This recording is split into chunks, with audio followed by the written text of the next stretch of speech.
So we have a simple scene here. We have a ground plane. We have a drain here on the ground where our smoke is going to be emitting from. But first, let's go ahead and create a piece of geometry. Let's go into create polygon primitives, and let's create a polygon plane.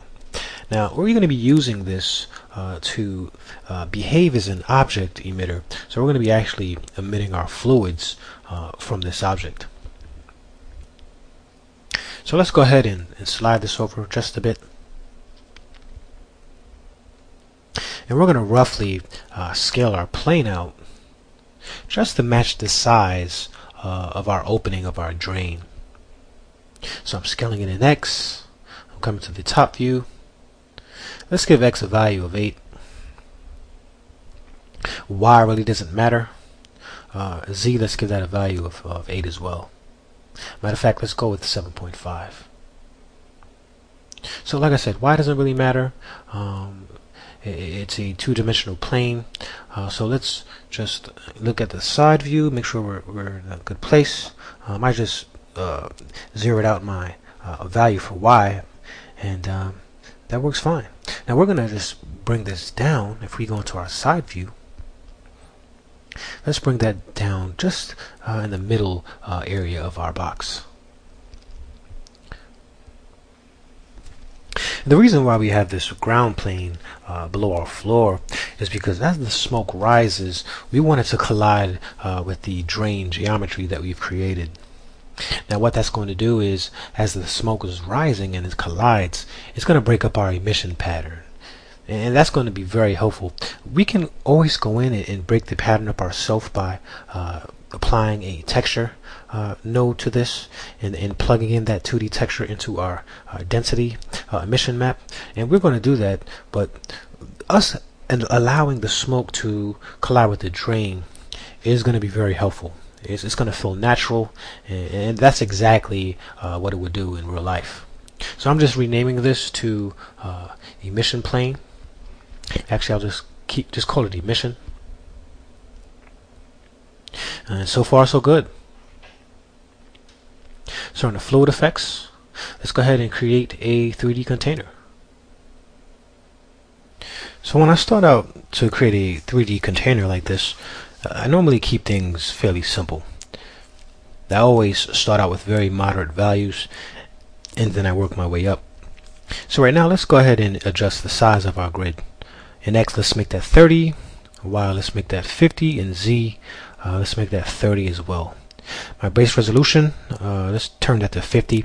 Eventually, we're going to be increasing that, but 50 is good for now.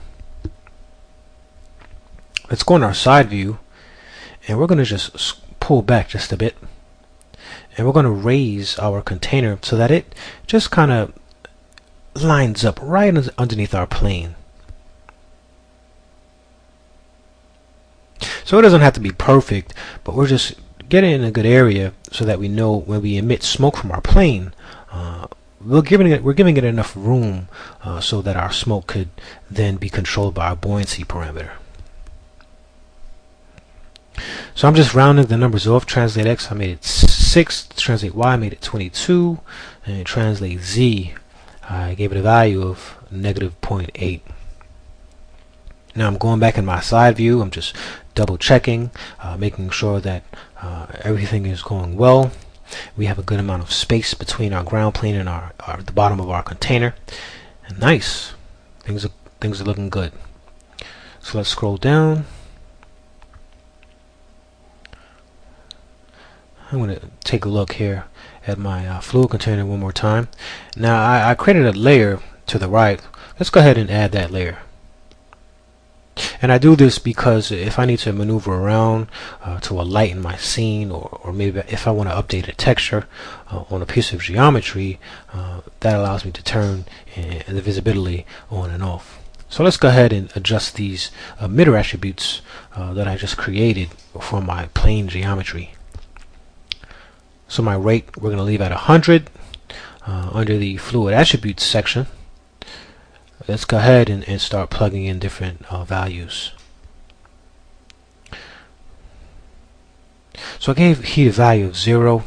I gave fuel a value of 0. And better yet, what I'll just do is I'll just enable to no emission so that they're not emitting anything. I left my density at default, and my turbulence, we're not going to give that a value as well.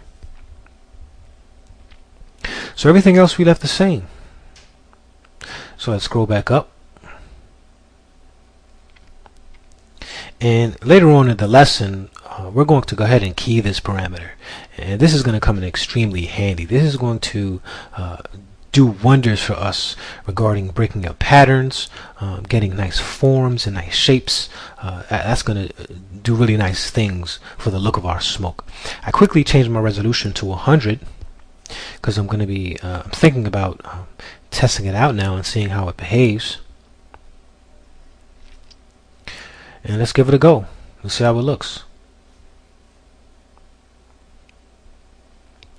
So as you can see, we still have some things to address. I'm going to go in real quickly before we get too far ahead of ourselves.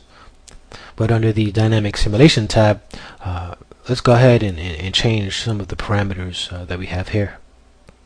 So high detail solve, I'll change to all grids. Substeps, we don't need for this particular lesson. We have a pretty moderate controllable sim that we're trying to achieve, so no need for us to utilize substeps. Alright, simulation scale rate, let's go ahead and give that a value of 1.25.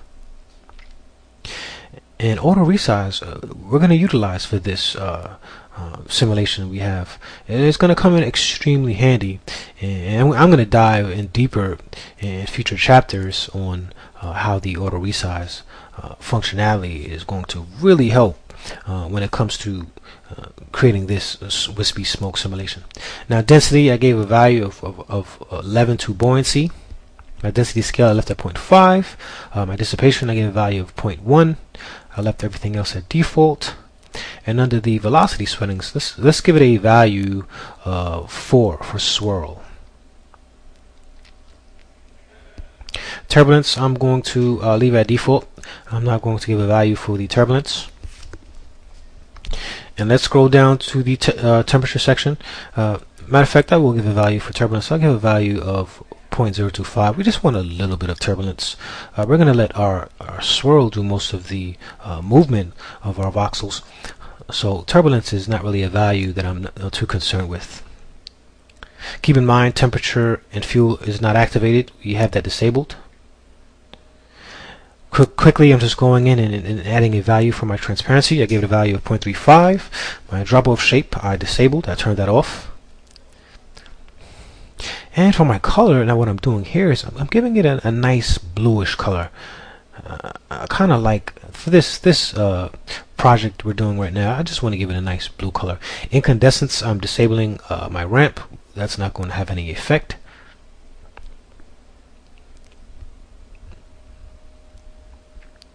And let's scroll back to, once again, I just wanted to show you guys we have temperature and fuel disabled, so no need to be concerned with adjusting those settings.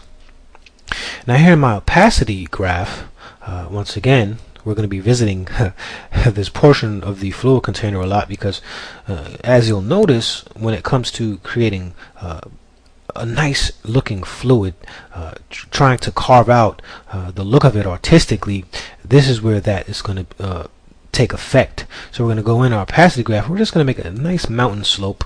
What we've done there, you can just go ahead and duplicate that. And let's go ahead and change our input bias and give that a value of 0.15. Shading quality is pretty important for your final render, but for right now we're going to give it a value of 0.8. So when we take our test renders, it's pretty swift, and we're not sitting around you know, just looking at the ceiling waiting for it to get done.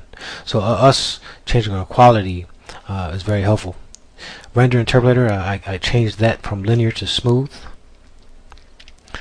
Textures, we're not going to be utilizing any textures. And under lighting, let's go ahead and enable self-shadowing. Shadow opacity set to 1.5. And I think I'm going to give it a little bit of ambient brightness. But for right now, let's go ahead and leave that alone, just for this testing purpose. Everything else I left at default. I haven't touched much.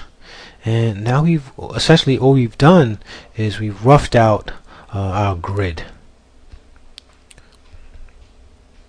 So we quickly went in, we adjusted some parameters, and now we're taking a look.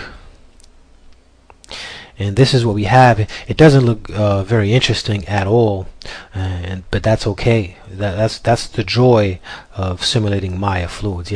You're never going to nail a specific effect the first time you press play after you set up your grid.